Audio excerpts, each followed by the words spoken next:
I'm going to head out of here, allow them time to roam, and it's going to be our independency coming up next. Sick and stay.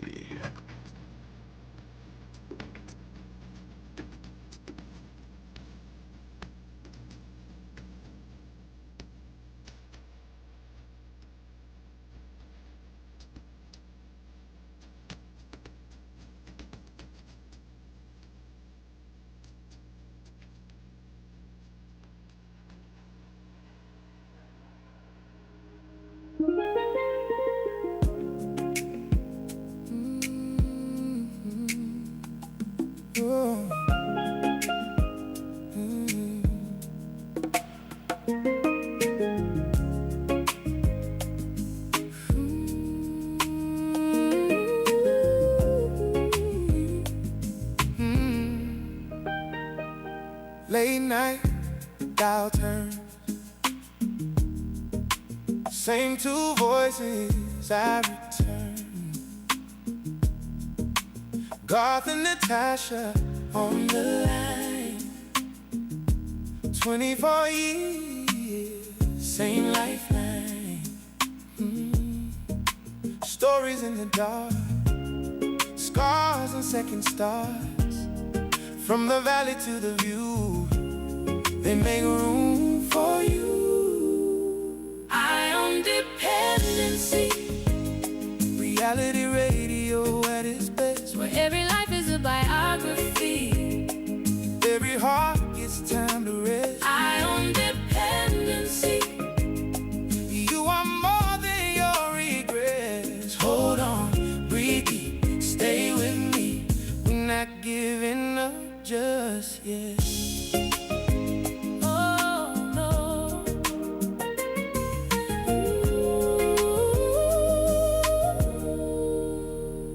Tears in the taxi, Handshake, but you listening. hear your struggle in a stranger's word. Feel your own truth being heard. Calling, say your name, or just sit quiet in the rain. Hope sounds like this frequency. Love and responsibility. Eye on dependency. Reality radio at its best, Where every life is a biography. every heart gets time to rest. Eye on dependency.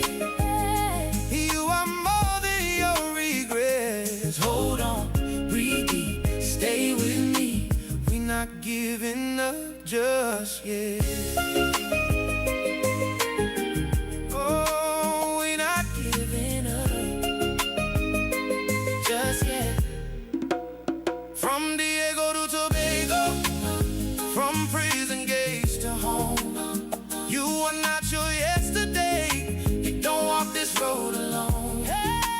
Married hearts behind the mic, keeping vigil every night. If you're shaking, stay a while. They will meet you in your trial. Dependency. Reality radio at its Where best. every life is a biography. Oh, every heart gets time to rest. Dependency. You are more than your regrets. Hold on, breathe deep, stay with me. We're not giving up just yet. Oh, we're not giving up just yet.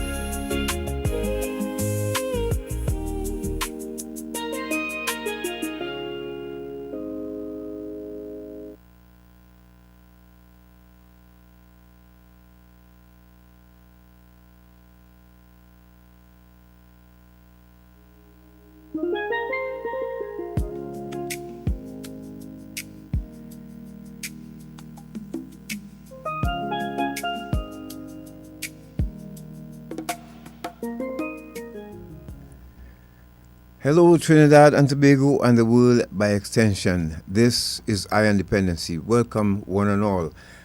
Live on I-95.5 FM, on the Iron Dependency Facebook page and YouTube channel. Hello, Natasha. Good morning, happy Sunday to you, and welcome to Independency. Thank you for those of you joining us on I-95.5 FM, and as well those of you on our live streams on YouTube and Facebook.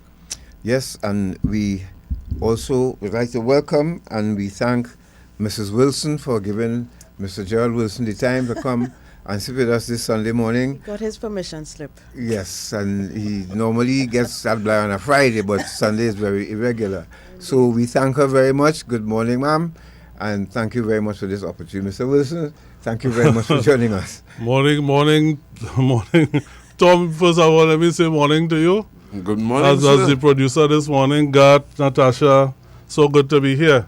Yes. I feel honored because, this is a program that millions of people listen to. So I'm honored to be here. Thanks. And we thank you too for your time and for your service to Trinidad and Tobago and your continued service to Trinidad and Tobago. Thank you. Thank you very much. It's always a pleasure having you because you come with such a humongous bit of knowledge. You have a wealth of knowledge on our institutions, and it's time for us to have this discussion in the light of the utterances of the Minister of Homeland Security and his intention to change things and the way we know it.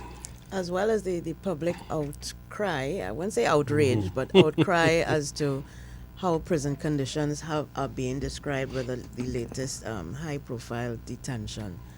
That is a topic of conversation as well, and something that we need to address. It's something, I guess, that has been a topic of conversation for a long time, but it's worth revisiting. Trying to identify the reasons why we are still here, and how do we improve the prison conditions, not just for the officers who work there, but the persons who live there as inmates. Yes, and we'll also take you inside Collins Bay Penitentiary Museum. Now, why we want to do that? And also, we have an interesting one to raise, Mr. Wilson, is the Clink restaurant. This is all to test you, the members of the public, and how you, every time a government speaks about upgrading our prison system, they get pushback from the public most of the time. And most of you out there, your idea of prison is ball and chain, sledgehammer, and concrete. And that was back in the day. Now, it's a different push. It's a different direction. We're talking about rehabilitation, reintegration, restoration. Although I've heard radio hosts speak against it many times. I've heard callers speak about it many times, and I've always asked the question, if there is none of these R's involved, then what should a person do when they leave prison? Or should we keep everybody in prison? Once you go in there, keep you there forever? How do we want people to return to society? And do we want them to continue on the road that they pick up from where they left off? Or do we want them to change direction? Nobody could answer that question for me yet, but yet we are against restoration, rehabilitation, and reintegration. Yep. Please, pick a struggle and let us try and fix this problem, because around the world and the prisons we visited, I'm not saying every prison around the world is peachy clean, but the ones we visited, in the UK it speaks, and in Canada. Yes, it speaks to rehabilitation and restoration. So we'll take you inside the museum. Why? Because the minister also indicated from very early that they want to move Port of Spain prison. Now, that spot, when we get to that, we will treat with that too, because that spot is not just a piece of land with wood and concrete on it. It's a whole different ball game. And there was a prison similar in Canada, and they turned part of it into a museum. We're going to show you what we saw in that museum, and you will understand the minister's thinking and his vision, and the government by extension. But in the meantime, quickly, let me touch on why we have Mr. Wilson here. Gerald Wilson is a seasoned professional with an illustrious career spanning several decades in the field of correctional services. Now, with an unwavering commitment to public service, he has made a significant impact in various roles within the Trinidad and Tobago Prison Service. Mr. Wilson's journey in the correctional system began in 1983 when he assumed the position of Prisons Officer 1. His dedication and expertise were quickly recognized, leading to a steady advancement in his career over the years. He climbed the ranks, serving as Prison Officer 2, Prison Supervisor, and Assistant Superintendent of Prisons, acting, just to name a few. With each promotion, Mr. Wilson demonstrated exceptional leadership and skills and a profound understanding of prison administration. In 2014, he took on the pivotal role of Superintendent of Prisons, where he made notable contributions to enhancing the effectiveness of correctional facilities. Thereafter, he took on the role of Deputy Commissioner of Prisons before ascending to the position of Commissioner of Prisons until his retirement in 2020. Now, in addition to that, Mr. Wilson had a lot of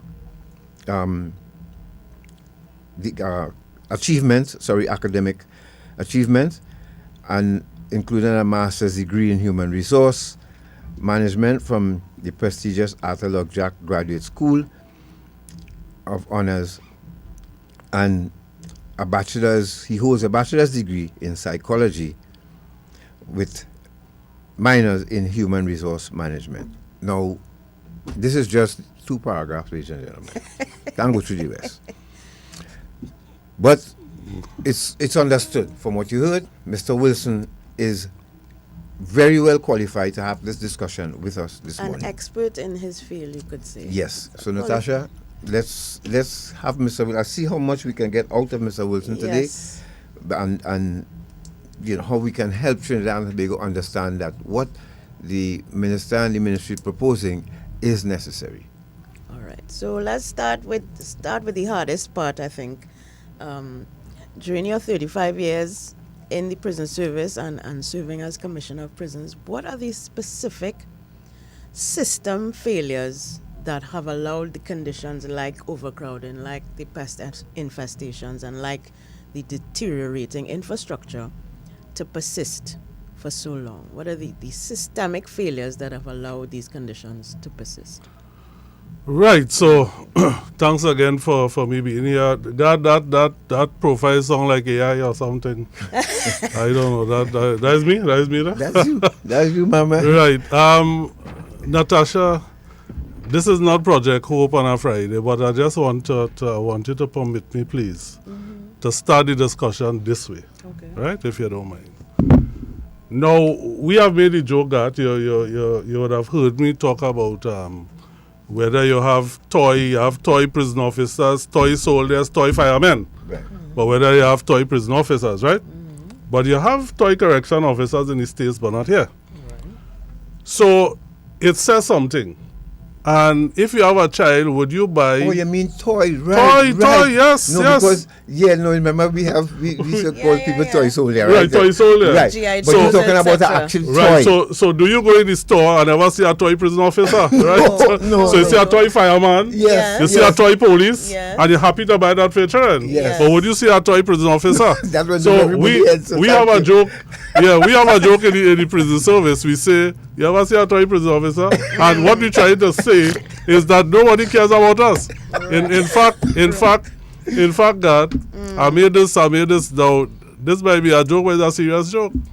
As a recruit, you put on in my time, you had short pants and Shorts and potties. potties and thing, and Yes, yes. So on an evening, we had the biggest mall at that time was the one by Maritime. That was a big mall at that time, right? Yes. So you put on your potties and at that time your stomach flat and thing, and you're going down and you're walking around in your potties and your cap and thing looking sharp. But when you're in civilian now, you meet a little chick and thing and she say, you're a police? So you watch, you say, no. You're a soldier? No. You're a fireman? No. And then they stop. That is it, just those three. And then they stop. They say, I'm a prison officer. So, nowhere the psyche So Prison- you're saying prison officers is not a profession or a service that people aspire And to. that's the point I'm bringing in. So we will get to the question you asked just now, Yes, right? yes. So what I'm saying, we were nowhere at all in the entity at all. So when she finished with those three, there's silence.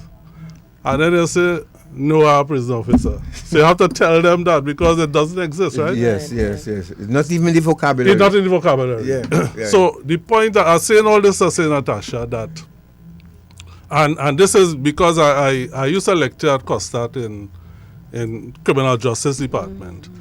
And one of the theories in administrative corrections is that not in Trinidad alone, throughout the world, right?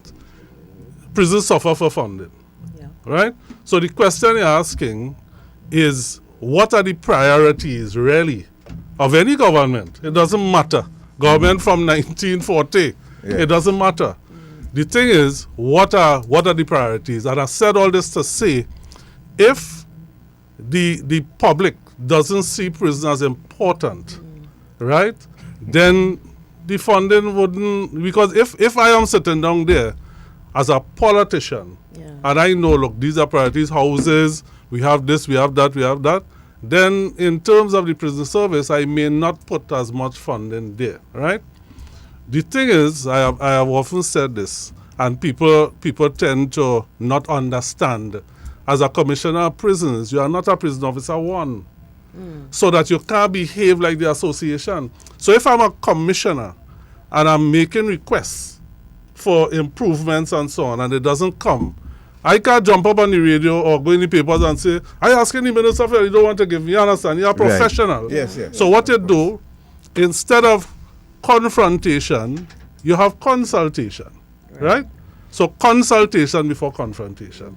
So Natasha, the reason, I remember when they were going to do a racetrack somewhere in I think somewhere in the Caroni area, and then people say houses before horses. So similarly, if I have to prioritize as any prime minister or any government, I would try to do the things for that, build houses, I will do things. But then in terms of the prison, I may have to prioritize, I may not give as much as I want to because I have other important things. Well, my follow-up question would then be, why does that frame of mind or that thinking persist? If intelligent people that we think politicians are, we hope they are, could understand that prison is the last step in the chain of criminal justice, the criminal justice system. You start with police, courts, prison. Right. It's a natural. I mean, I guess we don't think past the courts once someone is sentenced. What happens to them, and how are they reintegrated into society? So I guess we haven't evolved to include the prison system as an integral part of that transition from criminal to citizen, law-abiding citizen. Right. Again, there has to be a transition there, and the prison system is what provides that transition. It's a good question, I'll tell you this. You might be sensitized to that fact. You might feel that way. Yeah. But then how much of the population really feel that way? So if I'm a politician and 80% of the population really doesn't care, why should I? So the thing about it is that sometimes, like for instance, this program will sensitize people and make them think differently by the time I am finished discussing this.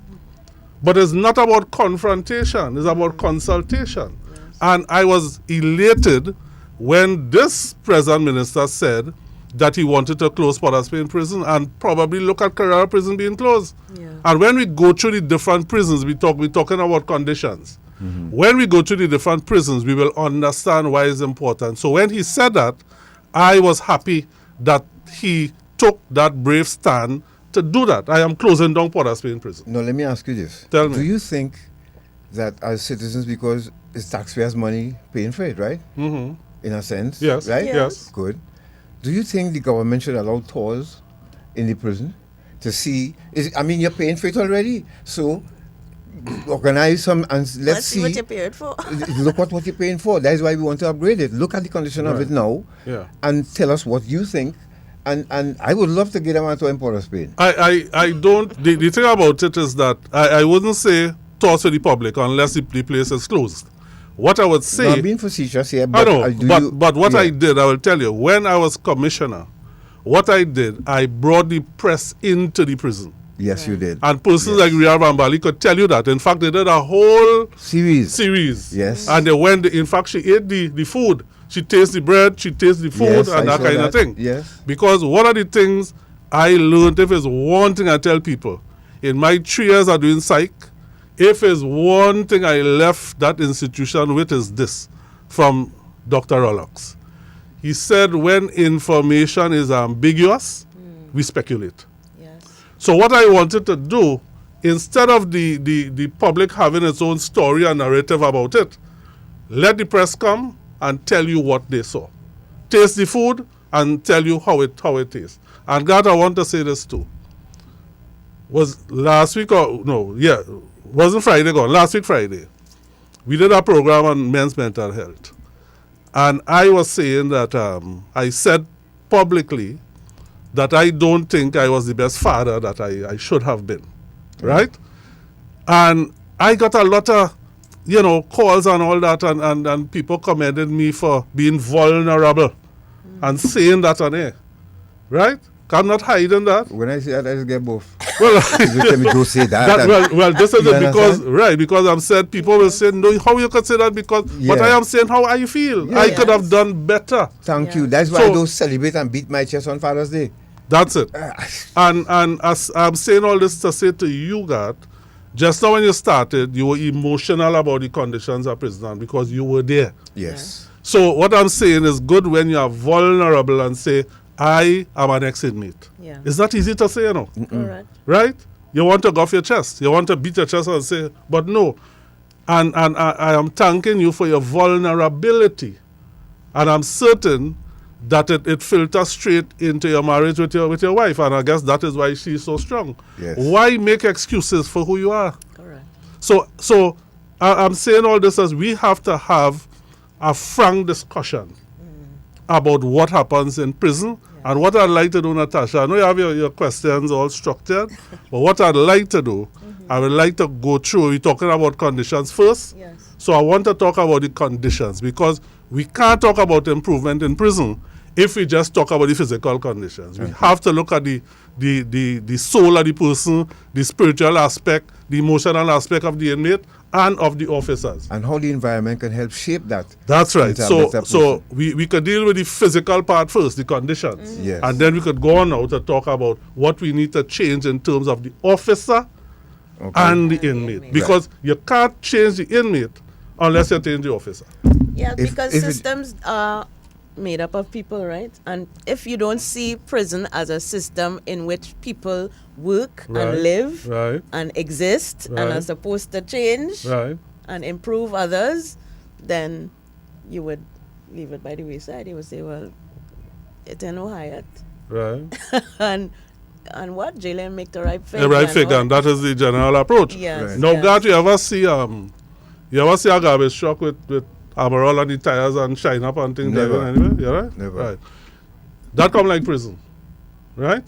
That is how people feel about a prison.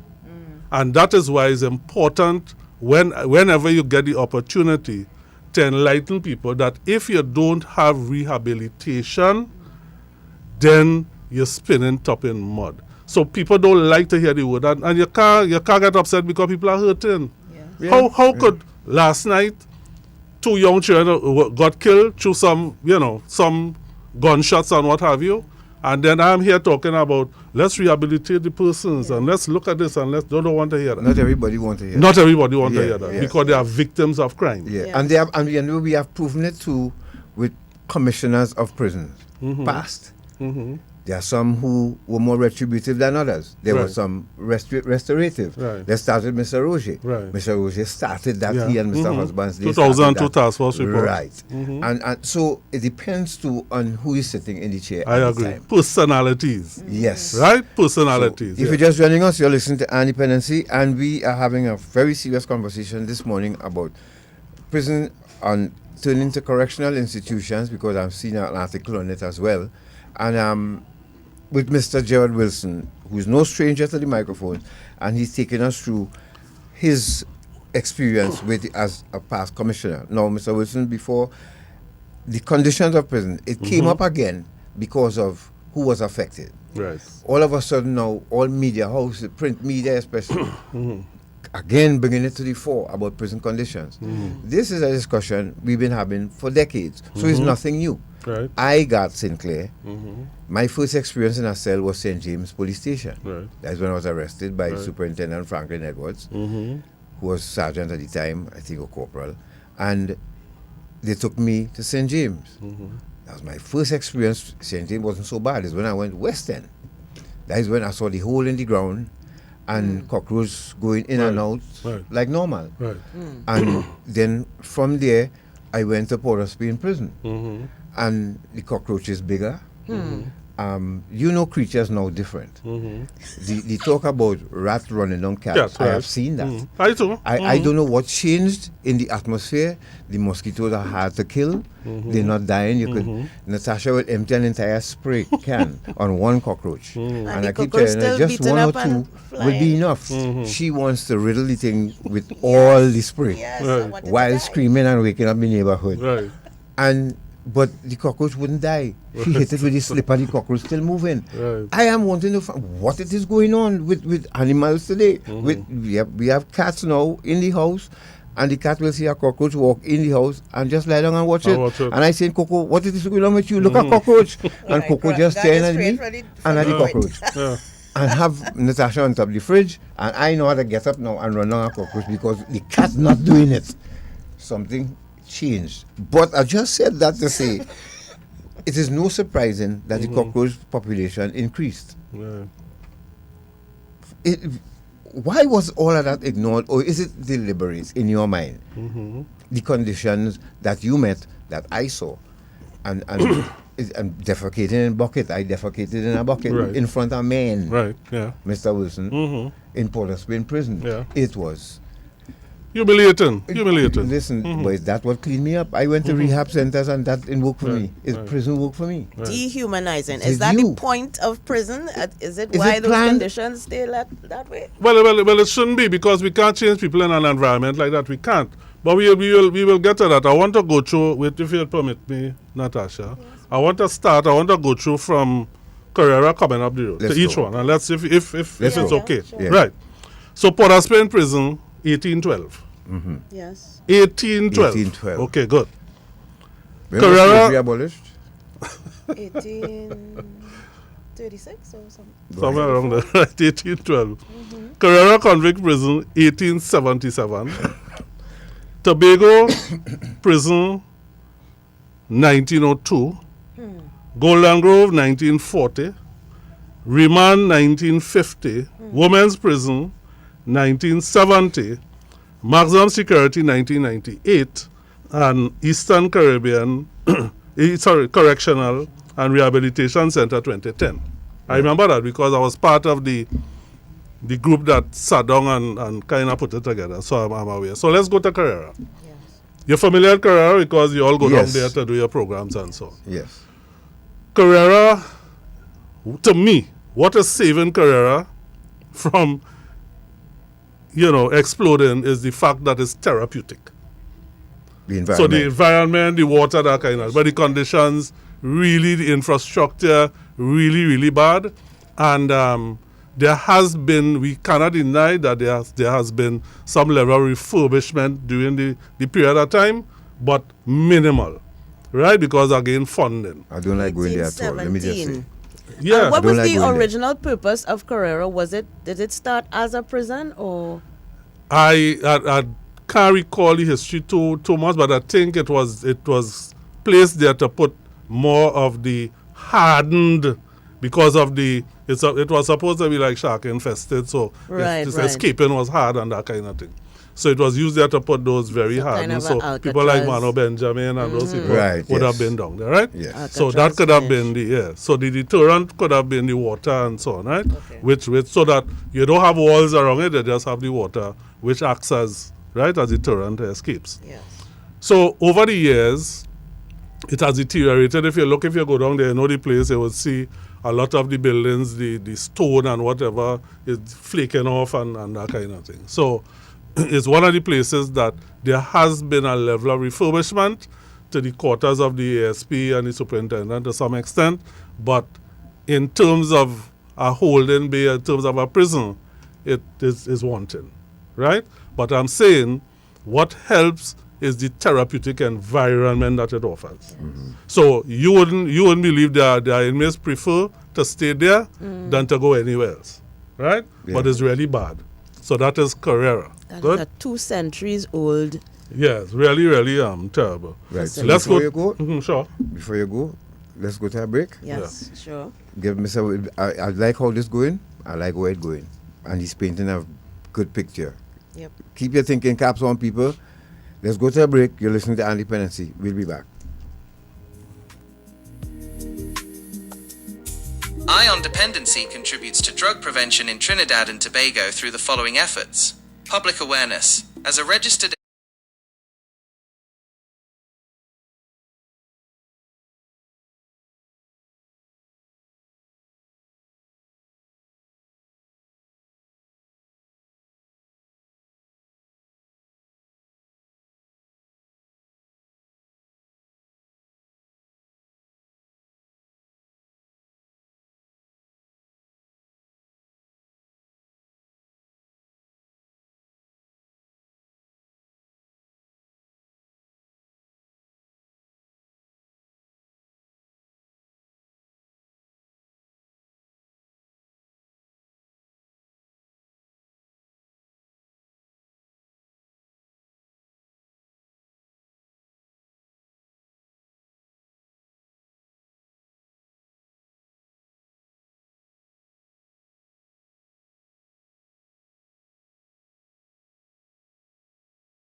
Thank you for staying with us. This is Eye on Dependency, and thank you very much for joining us online and on air on I-95.5 FM. We are having a very interesting conversation this morning with Mr. Gerard Wilson, former Commissioner of Prisons, about prison conditions, why they haven't changed. He just started going through a list of the prisons that we do have in Trinidad and Tobago. And the year they were the year they were founded. Yes. And he started with Carrera just before the break, which is 2 centuries 1877. old. If you could believe that, that's still in use. I mean, it's rare to hear of those kind of things happening, but this is where we are. So Right, Yeah. and during this time, when we get enough from Mr. Wilson, then we'll take you inside. We want to test you to see if you'll agree to two things that we saw in Canada and London. One is a restaurant, the other is a museum. All right, so we'll touch on that. So, Mr. Wilson, please. Right. Thank proceed. you, Natasha. Thank you. You're welcome. Right. So we finished with Carrera. We're looking at Port of Spain prison now, right? And that is 1812 we're looking at. There has been some refurbishment. It didn't remain like that. There was some effort to get it up to a particular standard. However, in my view, like when I was there, I can tell you this.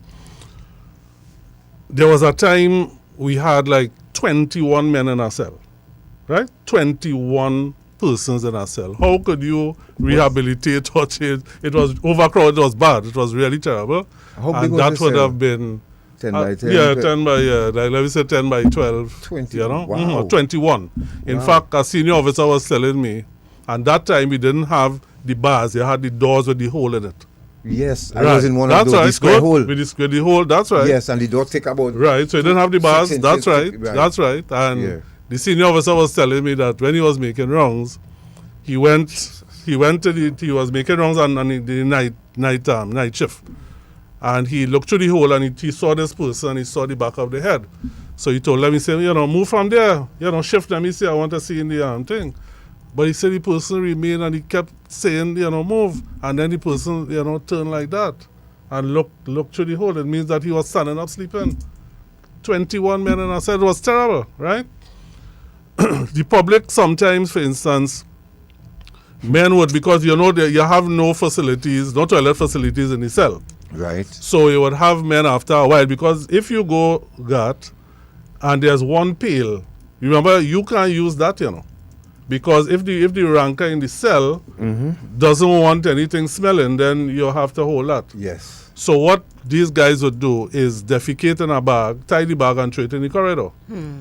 And the officers now have to work in those conditions. yes. Have to, right? So you have to patrol with bags are filled outside on the corridor and that kind of thing. That is what it was. And that's the part the public don't know. Don't know about, right? How do you motivate an officer as a leader to work in those conditions? It's really bad.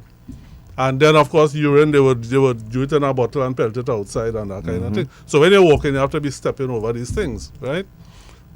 Our officer described something to me. Now you have some of the biggest rats in Port of Spain. Yes. And that is because in Port of Spain, you have all these establishments where these rats try to feed off of stale food and what have you. And he said this inmate was sleeping on his bunk. And he felt something on the side of his head. And he kind of, brush it off. He didn't know what it was. It was a rat dying. Yeah, it was a rat dying, and it fell on the ground. And those are some of the things that an inmate will have to endure. And the point is, and when we move from the physical and we come to the other aspects, then we'll understand why it is important to have an environment that is conducive to change and rehabilitation. And then we could look at some of the prisons, first world prisons abroad, right, like in Denmark and these other places, that are it's more like a hotel.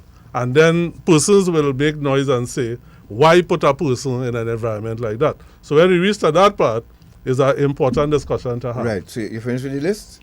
No, we don't finish Port of Spain. Right. Right. Because and I can add to Port of Spain too, because I was there. Good. Is when I went out the next morning, when I went out in the yard, Yeah. I couldn't believe that there's a saying when you're living on a galvanized galvanized roof, Right. carrot roof, let's call it. Right. That's what I know people say. Yes. Yes. And I was on that galvanized roof all the time. When I walk out into that yard, Yes. and I saw the beehive of activities, men running back and forth, and the bathroom exposed to everybody, the toilet where I had to go and squat. Yes. I wasn't sitting on that, I had to squat. Right. And it's a totally different environment. Yes. And anywhere I felt like germs was attacking me everywhere I went. Yeah, yeah. A lot of roaches and so on. Yeah. So we go up to Golden Grove, where you have you have women's prison, remand, and Golden Grove on one compound. Right? Yes. Good. So in we have here the women's prison in 1970. However, that would have been the old wooden structure. After that, the structure you see now is what was built, and that was built with prison labor, with Mr. Gardner. He was the construction manager, and that was built with prison labor. However, he may not have had the foresight. So when even though it was refurbished, I can't remember the year, but that could have been sometime in the 80s. What he didn't look at is putting the toilets in the cell. He didn't have the foresight because, he wasn't probably forward thinking, and we didn't have those things in mind. Yeah. So you built a new facility, but with the toilet still outside. So you still have to use the pail, Yeah. the woman and so on. And you can imagine at that time, when the monthlies come, how it could be uncomfortable for a lady. Yep. So those are some of the things. However, I must say women's prison is probably the cleanest prison. Yes. And I think it's because of the woman and how it's really, Yeah. really clean. No, yes, Right? you're right. So, yeah. I've been there too many times. Yes, and it yes, is. I must say, you know. Golden Grove Prison, well, you have the dormitory setting, and sometimes it could be overcrowded, and well, you would have spent Yeah. some time in that hotel guard, and, so and you that's know. when, and that's when I got a bad cold. Oh, Because the draft. the same cell Right. that you spoke about in Port of Spain, Okay. I was in that cell. Remember, that door is about 12 inches thick with just the square hole with the mesh. Right, And we were in there. right. And the thing is, that was hot. Right. Yeah. Place was hot. Yes. When they took us to Golden Grove now, Mm-hmm. I had to go on the floor now and sleep on the carpet as thin as this. Wow. Right? Yeah, yeah. Because I ain't no ranker. Right. So I go in there and I had to sleep on the Right. floor. Yeah. So from the hot heat Yes. to the cold, I remember that draft coming Yes, in. yes, the yes, dormitory. yes. I got one of the nastiest colds ever. Mm-hmm. And it was so bad that every morning when they gave us diet, Yes. which is the 2 hops bread with Yes. it would just sit on my chest here, Yes. and I had to go and throw it And up. throw it up, yeah. Yeah. And so for weeks I couldn't eat until in the day when I cough out some of the mucus, and the mucus was like condensed milk. Yes, yes. So from one environment to the next, it can get you very sick. Yeah, yeah. So that right, so that you're familiar with the dormitory type setting. Yes. And then you have the remand. Well, that's a different story because we go right back to the pail, emptying the pail in the morning, the bucket in the cell, emptying the pail. So we go right back to that from Port of Spain prison. But remand in Golden Grove was a little better than Port of Spain prison, right? Because we had a lot of at that time in Port of Spain, in my time, we had a lot of inmates there. So remand wasn't that bad, but it was volatile, very volatile, right? Because remember, you have remanded inmates who still growing accustomed to being incarcerated, and then the thinking is that I am innocent until proven guilty, so I want to behave like if I'm outside, right? So that was the whole, always volatile. So that was, and then, well, Women's Prison Golden Grove, and so that is that compound. MSP, unfortunately, modern prison, built in 1998. However, systemic failure in terms of the electronics and that kind of thing. That after, it wasn't too long after that, we started to have these issues with maximum security prison and all the gates and all the things that electronics that weren't functioning as it should. So, but it was the first prison purpose built with toilets in the cell, right? So that was a big change from, so everybody wanted to go there because you have your, you have your, yes. right? And I mean, who wouldn't want to go there, right? Right. From, from there we could, well, I didn't want to touch YTRC because that is the youth training center, facility. and that was okay. In fact, one of the things I remember is when Mr. Stewart was there, he wasn't a superintendent or anything. He was a PO2 at the time in charge of the thing, but he took control of it, was the food services area. And officers used to go there and buy food from that cafeteria. It was really, really nice state-of-the-art thing. I always remember that. So we have YTRC. In surprisingly, the numbers has dropped tremendously. It is a good thing for the youth. But, more or less remains the same way.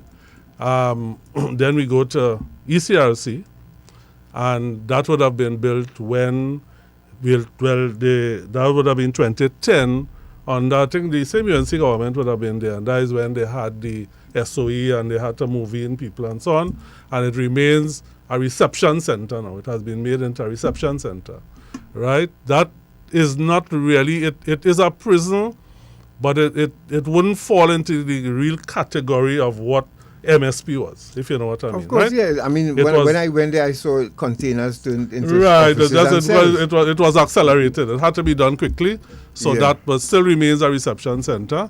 And what they try to do with that is put the toilet facilities in the cell too, right? At least that was the advancement. Right. And then we go to Tobago prison, and I do have to tell you when they got The depot. the depot. Yes, I went there. Is really, and I have advocated For decades, things to people have improve, been- and nothing has Yeah, I changed. don't know why. And there were plans, because they found, a suitable spot, and then they But then say the public it protested. wasn't right. So that didn't happen, and thank God the prison is still there, because when you look at how it's eroding the water, eroding around the facility, we could have some problems there pretty soon. I hear people speak about prison being in the heart of the city. Yeah. Well, I could tell you, HM Brixton, Wandsworth, they in the heart of communities. Yes. Yeah, I've seen them. Coming smack dab in the Yeah. middle of communities. Yeah. Collins Bay where we went. Communities around Yeah. them. And nobody protested. People understand that, Yeah. hey, we have to find some way Yeah. to do it and cooperate with the government. They know what they're doing. The security is just as good. Yeah. And nobody's complaining. But yet you will get pushed back here. Yeah. So then now in September last year, you finished, right? Yeah, Tobago, yeah. Right. Yeah, finished with Tobago. Tobago, Mr. Wilson, enough has been said about Tobago. Yeah. We have been talking about Tobago for the last 15 years. And it seems like a hard rock to push up the hill. And we just hope and pray that one day, we'll be listened to, and some of the measures and the advocacy would come to fruition without a fight. But in September last year, and if you're just joining us, folks, you're listening to Independency, and we are speaking with former Commissioner of Prisons, GERARD Wilson, and we had planned this conversation, but then we never knew that the conditions of the prison would have been up for topic again in the editorials, on talk shows, everybody talking about it because of who arrested this time. And so as a result of that, we are having this conversation with Mr. Wilson this morning. Now, in September last year, the Minister of Homeland Security committed to modernizing our penal institutions, at least abandoning Port of Spain prison. Now, from your experience, what does that genuine reform require beyond infrastructure and upgrades? Because you said you want to talk about the inside now and the officers. Right, so we ready to go to that? Yes. Right, okay. So I have here a list, and Gart, you would be familiar with this, right? When we're looking at prisons around the world, and we're talking about first world and probably some of the best prisons, as you indicated just now, you saw prisons in the middle of the tongue and so on, right? Like what we have here. Yeah. So we mentioned places like Norway, Finland, Denmark, Sweden, Netherlands, Germany, Austria, Switzerland, Canada, United Kingdom, right? Those are some of the, and if some of the citizens here see those prisons, they may get upset. Particularly Norway. They will see them crazy. It's like, it's like a hotel. However, when you look, the question is that when you look at those prisons and you look at recidivism and the crime rate and so on, it shows that the facility, right, the more modern and the more humane it is, you have less crime and you have, well, probably recidivism rate could be, add one Sure. more to get them even more upset. Wandsworth Prison, when we went to interview the Tobagonian who was up there for conspiracy to traffic cocaine, and we were running down the infrastructure and what Yes. he has Yes. rights to and all of that. Yes. He has a menu Right. of what you would like to eat during the week. Right. I am not making this up. Right. I know. And on that menu, when you write it down and tick off the boxes and send it to the front, if you don't get your, let's say, your bagel, you go in and write Right. and ask them, so how come I get my The bagel bagel, Monday? right, yeah. And I say, what is this all they're telling me? That happens here? Mr. Wilson, that's how far Yeah. they've gone. Yeah. Because when I asked the rationale, he said that if we prepare them and get them accustomed to this on the inside, Yeah. when they leave here, they will want to continue this. This attitude of environment, Yeah. what we eat, how we behave. That's the rationale. The best steak I have eaten is when I toured the prison in Florida. And you know why? Let me tell you. The officers eat in the same cafeteria as the inmates. Same food. And that is the catch. Yeah. Because how Yes, could I yes. prepare food that is mediocre to Diet. feed my officers? And Correct. that's the thing. So we had to line up with our plate and go to the same place with the inmates Right. to get our food. Right. Right? And we sat down in the officers' dormitory and ate and so on. But I'm telling you, that is how first world thinks. We are far from there. We are far from there. Yes. Because I don't think the society, even this discussion this morning may upset a lot of people. Yes. Because people are hurting. And you cannot get upset with people who have been victims of crime and they are hurting. What we need to do is try as much as possible to soften the blow. Yeah. Right? But I take your point, Gart, in terms of the food and how and they have, of course, your list, and most of the food comes from outside too. When I visited like England and so on, the food came from outside caterers. Right? Here they dropped, so they would outsource their food and so on, and they would get like fruits and what have you. If you bring that here and you tell the population here that is what you're going to do, you're going to get some blows for it. Because who get a contract and Right, and not only the contract, why feed them that? Right? And you made a point just now, guys. And these are private thoughts I had in terms of how, and we're moving now from the infrastructure to officers, how they feel, how we treat inmates. So we're moving to this part here now. Good? Right. That is okay? Yeah. Right. Before we do that, Sure. Mr. Wilson, just to piggyback on something you just mentioned about the victims of crime, I think the victims of crime having issues with the upgrade of prison conditions and so on, and this conversation Yeah.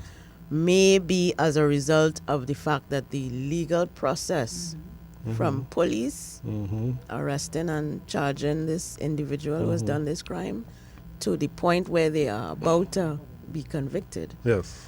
does not center or foreground the victims of crime in that process. Yes. They foreground the perpetrator, Yes. the Yes. accused, right? Yes. Yes. So it is natural for victims of crime once the accused ends up in prison to say, well, he or she get, look for what they get. I have no sympathy for them by this point, Yes. because the process to get to this point has been one that has not centered me and Yes. my feelings, my importance to this matter, and how I am going to survive now without my loved one or whatever it is. Yes. So I think just to acknowledge the fact that the victims of crime, of course, need to be part of the conversation as far as prison conditions are concerned, but we have to go back a few steps and also prioritize their issues in the legal process once the crime has been committed, and what happens until the Right. person's in The victims prison. you'll be looking at, right? Yes, And yes. that is why, as we have this conversation, it's important to look at restorative justice. Correct. And to me, one of the fundamental interventions is trying to get the victim to meet with the offender. Yes. Important, and I will tell you why it's important. Yes. If two neighbors, you have two neighbors here, and there's some altercation, right? Some violence and some chopping, whatever took place.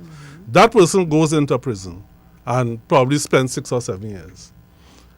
The person is coming back out.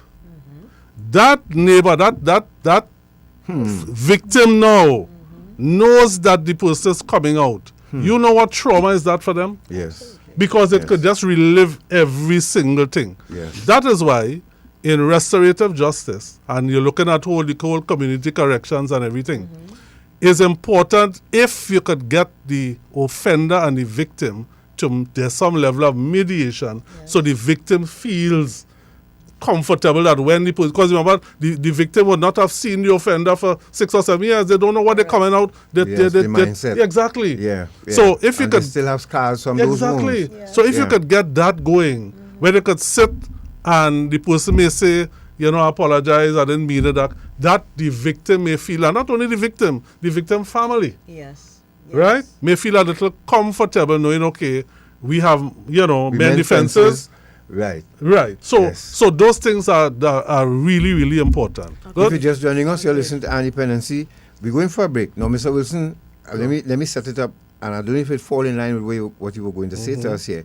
No, so the question we're going to is, how does the mental and physical toll of these conditions on correctional officers affect their ability to rehabilitate inmates and maintain a safe facility?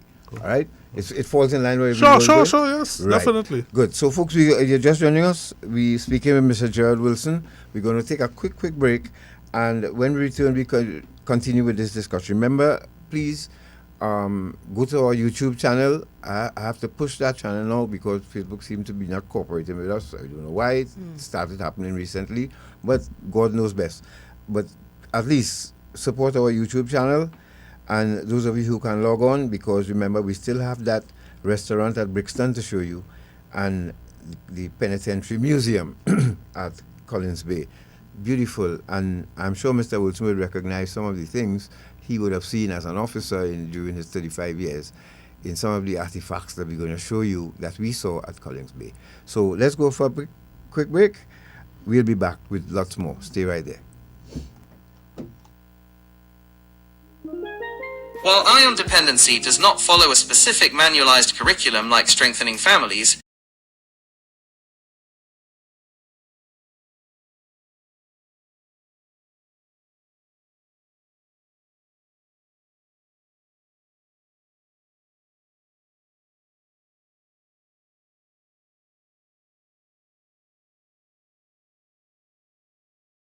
of dependency.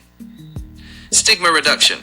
It aligns with health journalism standards to frame addiction as a treatable health condition rather than a moral failure, which is a core component of modern public health strategies. Information dissemination.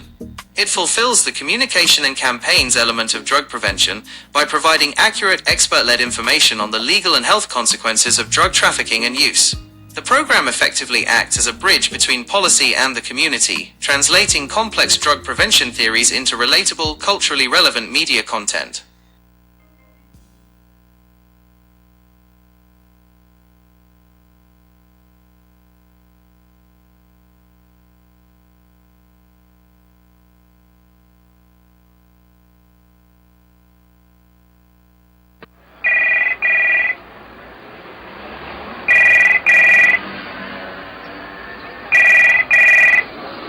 Hello. Hi, this is Patricia Kent from HMP London. Can I speak to Miss Sheila, please? This is Miss Sheila. Hi, I've got an important call for you. Please hold the line. Mommy, it's Sherry. Oh God, Sherry, we looking for you all the time. 3 weeks now. Where you going? Mommy, according to tell you, I get locked up. I had drugs in my luggage and I'm in England right now. In jail. Oh God, Sherry, what? What you do? How you reach there? Oh God, how we gonna do? Oh God, Mommy, don't cry, don't cry, don't cry. It'll be alright. Sorry, I'm sorry.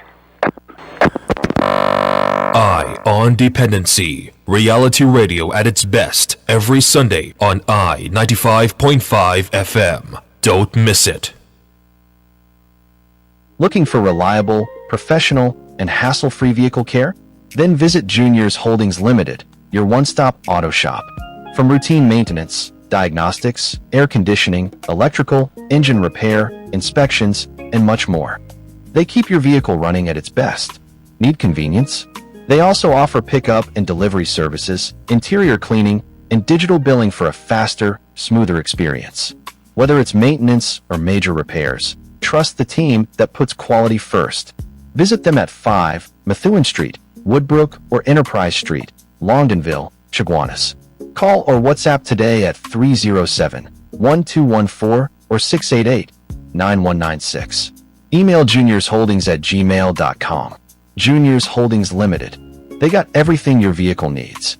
Make that call today.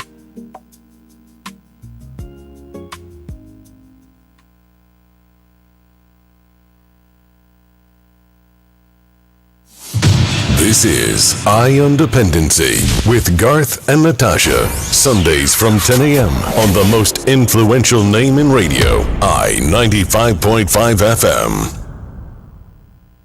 You're good. Thank you for staying with us, folks. And we continue to press on, regardless. We have Mr. Gerard Wilson in studio with us. Mr. Wilson, take it away, please. We're enjoying hearing you. Right. Let's continue. Well, let me say hello to Commander Hira. Commander Hira, thanks so much for your kind words. I appreciate it. So, God, we can't just look at the infrastructure. We have to look at how we change the minds and souls and hearts of the persons incarcerated. Yes. What does genuine reform look like? Yeah, because the first thing we have to do, and this has been bandied about a lot, if we change the environment for the inmates, the officers will benefit. Of course. Right? This is what and we keep saying that all the time.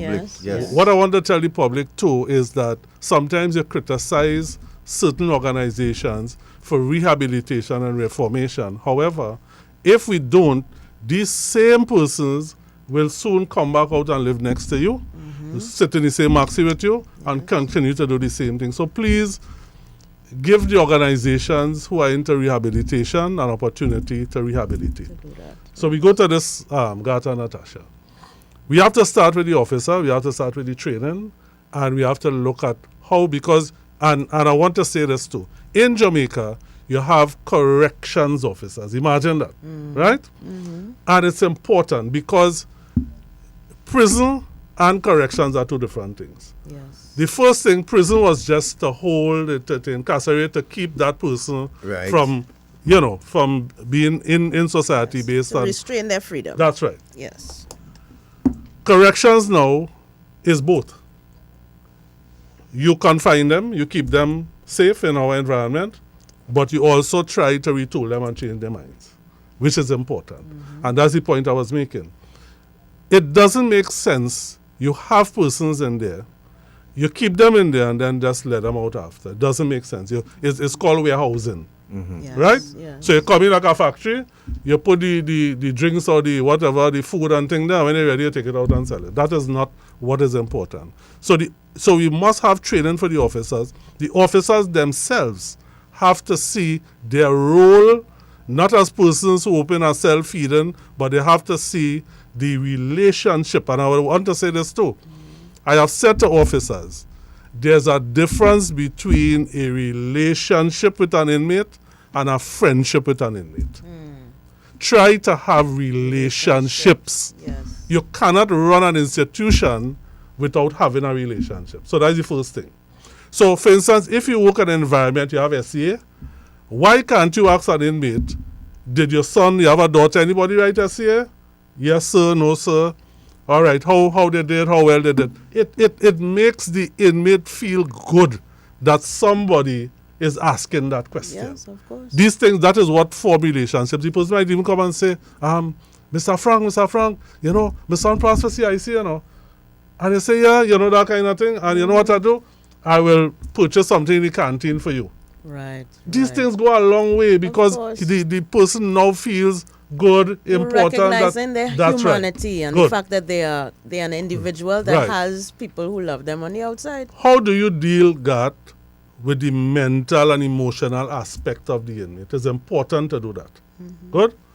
One of the things I want to say in terms of the whole process is that thing that they call classification. You see that? Classification. Classification is where you place inmates in areas. For instance, you may have a person coming in for the first time. Do not contaminate them with persons who are custom making prison. Yes. Right? Yes. I want to paint a picture, Agatha and Natasha, to you. I want to paint this picture. A person has a child with a lady. Things didn't work out. And they separated. They went separate ways. She decided, listen, let us go to court and let the money work through the court. He said, okay. And then she come and tell him, oh God, for this court thing, give me the money in my hand now. And he said, okay, because they're good, they're all right. So he starts to give her the money in her hand. It's not going through the court again, so there's no receipt. And he goes on with his life. So you have the wife, the children, the white picket fence, the dog, and the car. And then her life may not be going that well. And she said, you know what, after about 3 years, let me stick him and go and tell the police he never pay for 3 years. So they will come and hold him because he don't have the money to pay for the 3 years. Yes. And he's incarcerated. Yes. Classification now. So he goes into the remand and he's placed in a cell because classification. So you just place him everywhere, anywhere we could put him, you place him, and he goes in a cell. But when he goes in that cell with 3 or 4 men, one of the men buggers him, or 2 of them bugger him. And the person that bugger him is HIV positive. Jesus. You understand what I'm telling you? What did he do wrong? And the thing about it is that society, when they paint inmates, they paint everybody as guilty and bad. Yes. What did he do? Yes. What did he do? The only thing he did was be reasonable and humane and say, okay, I'll pay the money. That is all he did. That is the offense. Yeah. But if you pass Golden Grove Road and you see him somewhere out there with a hoe or cutlass, you know, you turn and say, he look for that. You understand what I'm saying? Yeah. We cannot be judgmental. That's the first thing we need to do. Yep. And if the society could look at things that way, then the process of rehabilitation and reformation could start to change. Because there's no way he will convince anybody that he was the one who was innocent. And once he crossed that gate, that's it. That's it. All over. And then think about his mental state now, knowing that he was a good person all his time, and look where he ended up now. Right. With HIV. With HIV. Lockup. Because of classification. The point is, if we don't classify, then we put anybody in any cell. Yes. There are persons who go in there for tiffin and gas tank and then come back out as seasoned criminals. You know why? Because they were recruited into classification. Yeah. So we saw in Wandsworth, when we got a tour of the prison, there's a part for seniors. Right. There's a part for drug addicts. Sex offenders. Right. There's a part for sex offenders. They don't have all of them. And that's it. And that's what I'm trying to say. Classification, yes. We don't take it on. We don't see those aspects. Yes. I'm talking about it now because I'm having the conversation. Yeah. But really and truly, the society think about classification, they don't. No. Right? No, they don't. We have to look at the whole process. In fact, when the inmate comes in, we have to look at assessment. Yes. Right? And you have to look at all the factors that could make them live a life. Your intervention must be centered around how can I change this person. This individual. We have to start with that.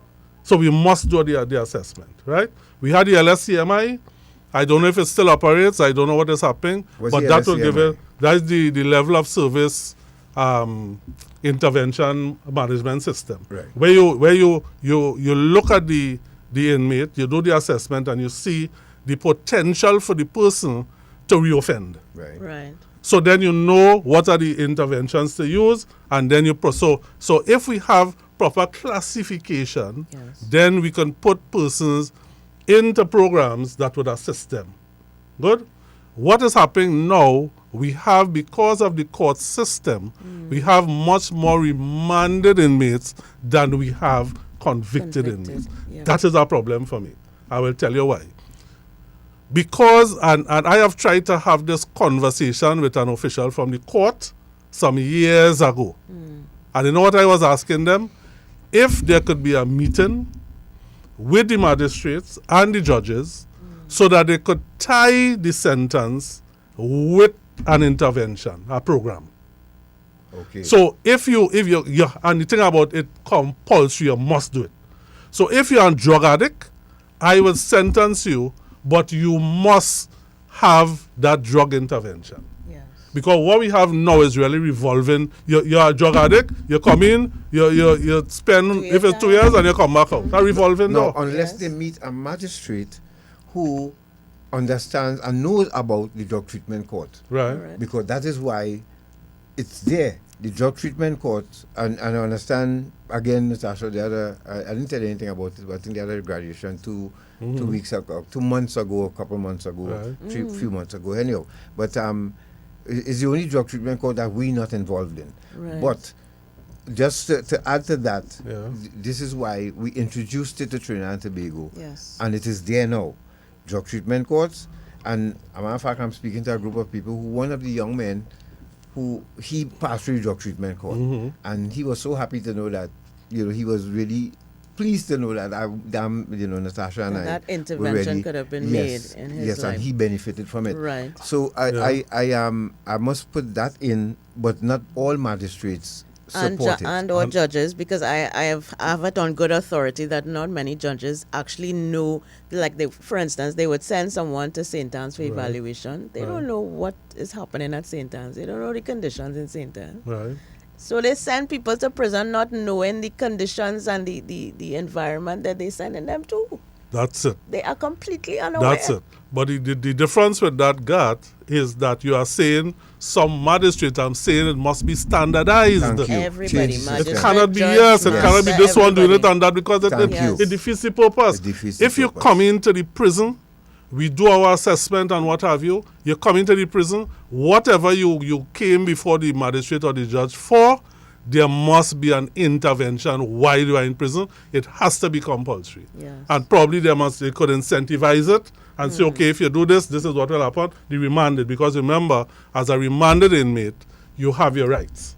Yes, Good? yes. So the thing about it is that the part I was talking about in terms of the conviction with compulsory intervention, that is for the convicted. Yeah. For the remanded, they can't do that because the person is innocent. So what they do, you could incentivize. So you can say, listen, you have this issue. If you go into a program in the prison, you can get probably some time off. You can get what we will look at. And you will have a clean record when you leave. Something like that. Yes. Right? Because there's another problem. We have a number of people here walking around with convictions and cannot get a clean police certificate of good character, even though they turn their lives around. Right. That too has to be part of the process. That's it. So, in my view, heart, soul, and mind, in terms of the physical infrastructure, yes, you could make it better. Heart, soul, and mind. You have to work now on the inmate. My thing is, we have to have a special program for remanded inmates. Somehow you have to get to them. Yes. Because that is the volatile area. Yes. They don't know when they're going home. They don't know when they're going home. Right. And I've said to somebody, I say, you know what it is, you're charged for murder. I've seen it many times. You're charged for murder. You, let us say after 7 years, you have to go now for a judgment. Yes. There are some inmates are so confident that, you know what they do? They give away the things. They give away the sneakers. They give away the snacks and everything because they tell themselves, then they go before the decision, they're going home. Yeah. When they go before that magistrate, and he says to them, or she says to them, or to the person, a prima facie case has been made out against you. You know the condition that inmate coming back in? You want to fight. Especially if it's around Christmas time. Yeah. God. Just like we said, the 15th of December. Yes. And all he's seeing is merriment. Yes. And all the fun and all everything outside. And then he knows with the matter going to the assizes, he may have another 7 years again. And that's the reality. Yeah. So that's what I'm saying. The officers must also be mindful and trained in a way that they understand what is coming back to the prison that evening. And not agitated by, you understand what I'm saying? Right. So should this start from, and if you're just joining us, you're listening to Independency. We're speaking with former Commissioner of Prison, Mr. GERARD Wilson, who's taking us through a very important discussion this morning with and about our penal institutions. Prison reform. Prison reform. You spoke about the prison officer. Right. And shouldn't this start from recruit training? That's right. Yeah, and it starts there. Within the last few years, there has been, in part of the curriculum, that aspect of restorative justice and all the things. The thing about it, Garth and Natasha, we could teach restorative justice, and if that person has a mindset, because and that is what I'm saying, you really have to work on the officer, because a lot of these officers have their own issues, you know. Right. Yes. Because I could tell you, we used to joke about it. We had officers, we used to call them prison boroughs, you know. The same thing I was trying to tell you, that when we go out there, is a police. That's the first thing they will ask, because police have the rank. Yeah. So you want to be a police too. You want the power. Right. So some officers start to behave like police. They want to go out and lock up people. Okay. Because of the power. So when you look at the attitude sometimes of these persons, it's not about change. It's about power. And that is why, and the thing about it, I remember retired Commissioner Stewart keeps saying, we are servants. They don't want to hear that, you know. They don't want to hear that I'm a prison officer, I'm a servant, no, I'm the boss. What I say goes. They don't listen. So you could expose them to this. They will sit down, they will go through the class, they may even pass. But whether their heart is really in it. Right. And that's something you can't vet. That is it. Correct. Yes. Well, we were talking about that this morning, Garth, with respect to police officers, because members of the public shouldn't be afraid of a police officer. They're there to help. Yeah. Right? You're supposed to feel happy to see a police officer. You're supposed to feel not safe. scared. And the same is true of prisoners in a prison. Let me give you, say that, and let me give you all a joke. I went to work personnel in 1990. Personnel department. When I tell you personnel department was a no-no, officers were afraid to come there because personnel was associated with lockup.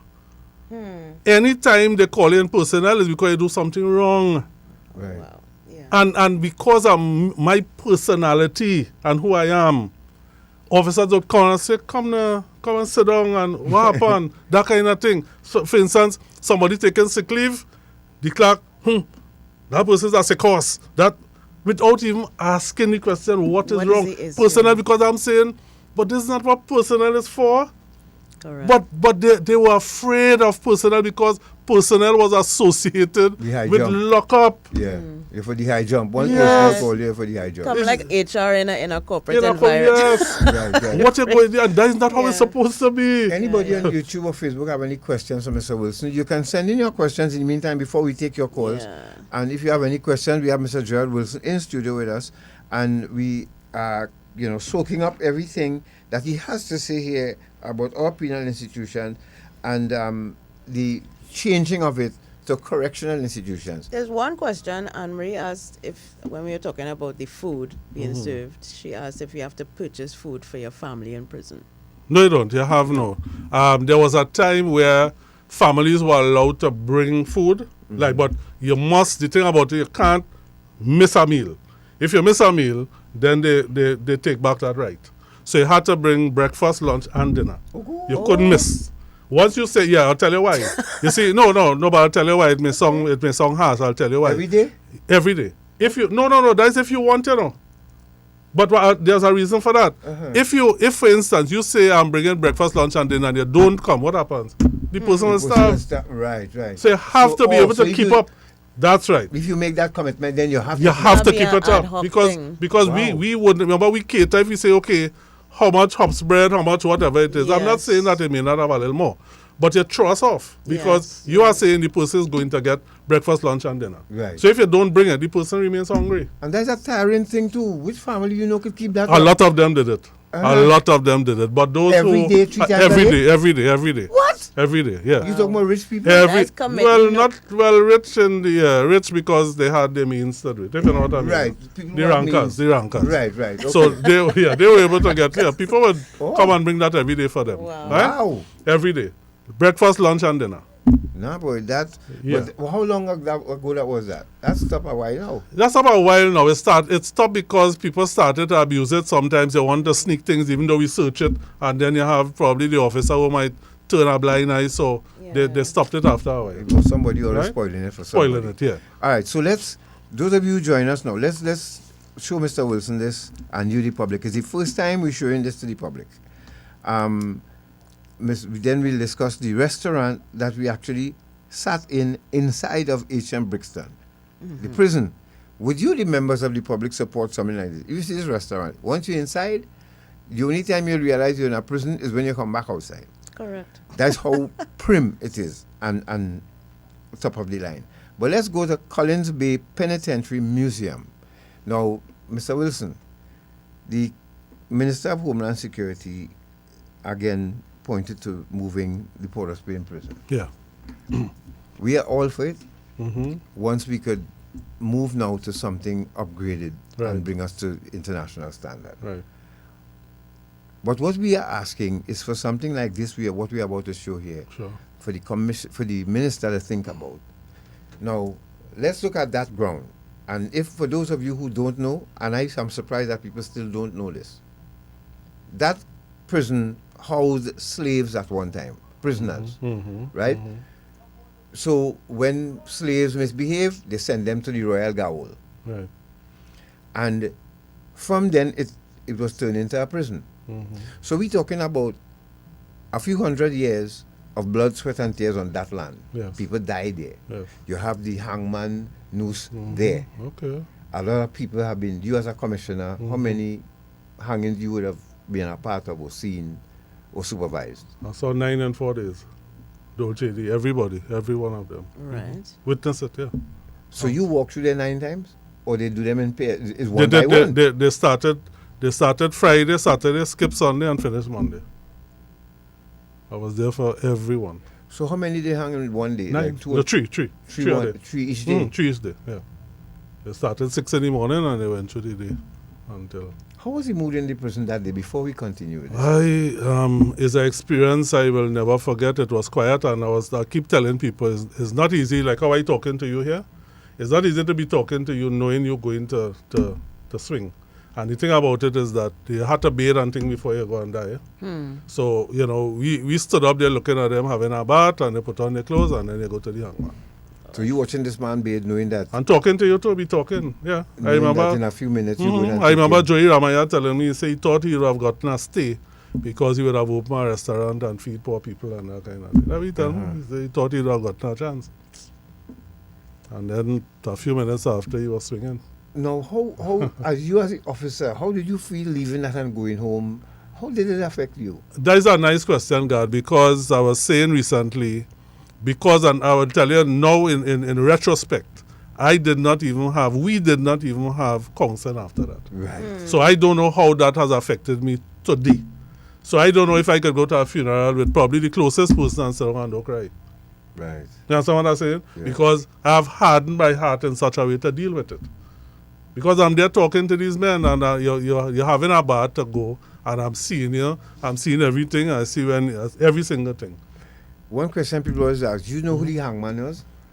I saw him, but it's not It's not somebody that Public with the public. Yeah, but there's a job you apply for through the public service. Tell Yeah, us about this now, please. it is. What? You apply for it, yeah. You apply. Yes. Tell the public now how if you want to be a hangman. Young man, because a lot of people calling for a return hangman right now. Yeah? I don't know if I've never seen the advertisement, but I don't know if the person who is doing it is still there, so that they wouldn't probably call for a fresh person. But I saw him, and he dealt with whatever it is in a particular way, and that was it. He left. I don't know. We have no facts about him, where he's living, nothing at all. What are the qualifications they ask for when they put on this advertisement? Belly. good belly. No, serious. Yeah, I mean, there must be some stipulation ages between because this and that. Now the thing about it, remember, is legal hanging, right? Legal killing. Right. So that I don't know the mindset of the person when I go to lie down and sleep, if I'm wondering what I just did. Right. But it was 9 men in 4 days. You have to be a special kind of person, Mr. Wilson. Yeah. So it must I have a think requirement. that is a vestige, probably a vestige from colonial days. But I will tell you more about him off air. All right. So let's go to Natasha. Yeah, let's take a tour. We asking the minister though, if or whoever is going to take over that spot, to turn part of it into a museum, because the hangman is still there, right? Yeah. Right. Yeah. And we could make a lot of foreign exchange by turning a part of that prison into a museum, because I'm sure you have hundreds of years of things that you all would have collected and seen and could recreate. And because while Natasha and I, when we were there, that place was a buzz with people going in and out. Right? And you have to give a contribution by the door. So I'm saying once we create a museum, Trinidad and Tobago prison, market it as former slave prison to national prison, now it's a museum. You'll get people lining up. There are people who believe, follow history. God, if you allow people to come and see that trap, you will have line all down Frederick Street going on the corner. Just to come and look at just to be in the room. Yes, just to and be in the see room. the trap and so on. So I'm saying to the people who have their eyes on that spot is not just mortar and bricks. That spot has some spiritual meaning to it too. Yeah. And if you don't do the right spiritual things when that prison is closed, you're going to have a lot of deaths putting up any structure on that spot. Remember what I'm saying to you all. Read between the lines. All the astute people out there, if you understand spirituality, you'll understand the blood, sweat, and tears on that, and death on that ground, still there. But it's also an opportunity to preserve some of the history and legacy of the prison service over the many years that it has been in existence. Yeah. I don't know how many of those artifacts over the years from the different stations would have been kept and preserved. Yeah. But we had to start somewhere, right? Somewhere. And I think the Port of Spain prison location is an ideal place to preserve that. Yes, please. So think about it, legacy. So let's go, Natasha. Let's show them what we saw at Collins Bay. Mr. Wilson, you may be able to recognize some of these. Person say they're not seeing the live and so on. I don't know. I just got on. I don't know. Seeing the live? I don't know. Yeah. Well, but that would have been earlier when I told them. Oh, okay. Probably we are up on Facebook and YouTube, but if you are still having issues, please let us know. Yes. So let's go to Collins Bay Penitentiary Museum. Collins Bay, which is the institution, I think is a minimum and medium security prison, and the Penitentiary Museum is something separate, which is actually the former quarters of the first warden of a correctional facility in the country of Canada. Right. So let's go to it.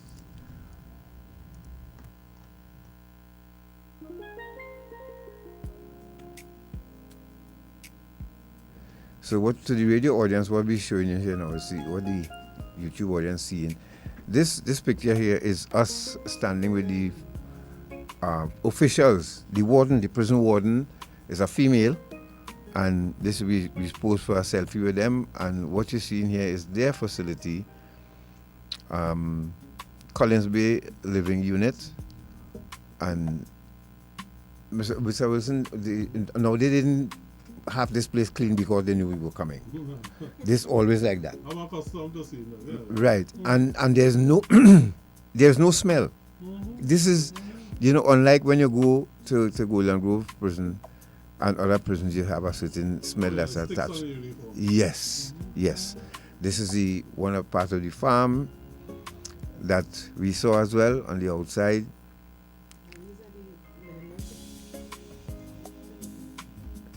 Yeah, put on Natasha, Mike.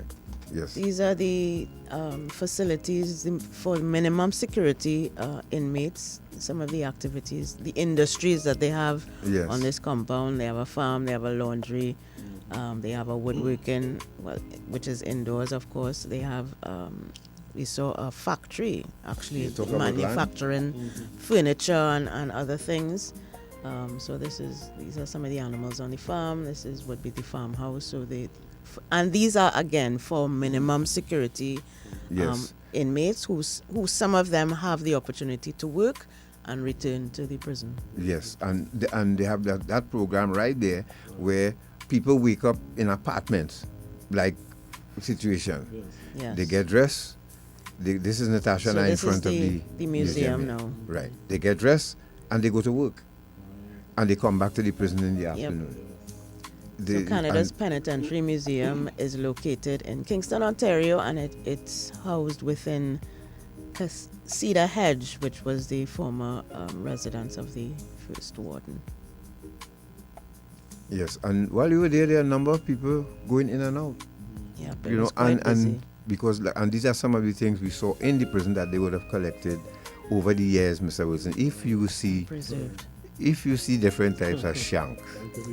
And they also had cells, recreation of cells as they would have looked back in the day. And it was a 2-story building that had a lot of stuff. This is what we want the minister to think about.